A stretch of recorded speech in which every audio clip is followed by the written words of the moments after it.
We think of pain tolerance as the maximum amount of pain you can handle. Throughout our lives, we learn to build up pain tolerance through all 5 layers of the body. We build up pain tolerance through your physical body as we endure fatigue, pain, and injury, as we go through illness. In the energetic body, we build up pain tolerance by spreading ourselves too thin. We constantly give away our time. We override our boundaries. In the mental emotional body, we build it up as we put up with stress, as we get into the habit of worry, constantly living with anxiety and fear and not dealing with our anger. In the wisdom spiritual body, we ignore our intuition. We start to lose faith. We lose this connection to the fact that we do have a meaning and a purpose. And then in the bliss body, we live in this mode of all work and not enough play, and being super hyper focused on success and responsibilities and doing all the things that we need to do versus working on ourselves.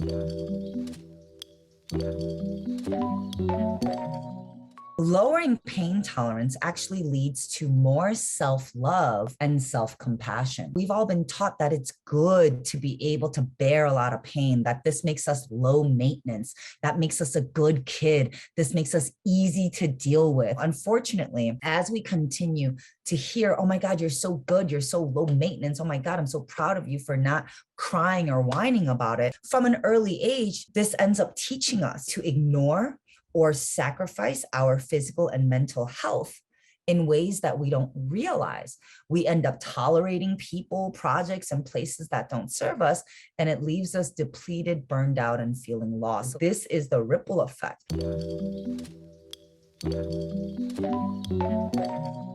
Let's talk about what actually affects your pain tolerance. I'm going to break this down by the 5 pillars in the So method. In the biology pillar, there's genetics that come into play. There's hormones that come into play. There's history of illness and injury. In the programming, what can also affect your pain tolerance is what you've been taught, what you've observed, what you've experienced. As far as inner compass goes, what ends up affecting that is self-doubt. You start to lose your sense of self. You lose your own intuition as your confidence takes a hit throughout your life. All of this messes with our inner compass. Communication, your inability to name your feelings and needs and your inability to set boundaries and make requests affects your pain tolerance. If you don't even know how to name your feelings and needs, you're going to put up with shit. And then in the last pillar is manifesting. If you constantly live your life with a lack of faith and trust that the universe has your back, you constantly put up with things thinking that you have to grind for everything.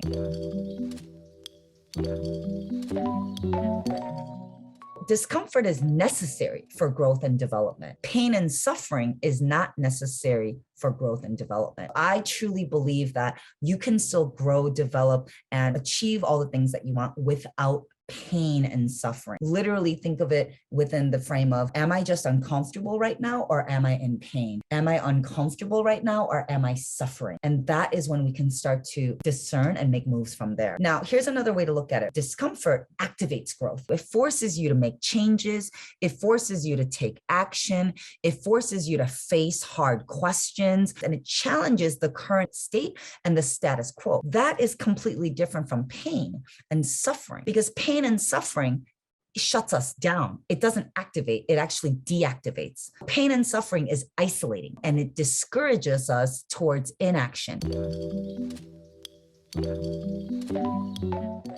To me, pain tolerance and assessing pain is literally just knowing how you feel and acknowledging what you need. Here are a series of questions that you can ask yourself when you're not really sure if you are feeling discomfort or if you're feeling pain and suffering. First things first, how do I feel? What do I need? How is this current situation helping me grow? Because a situation of discomfort will eventually help you grow because it's going to force you into action.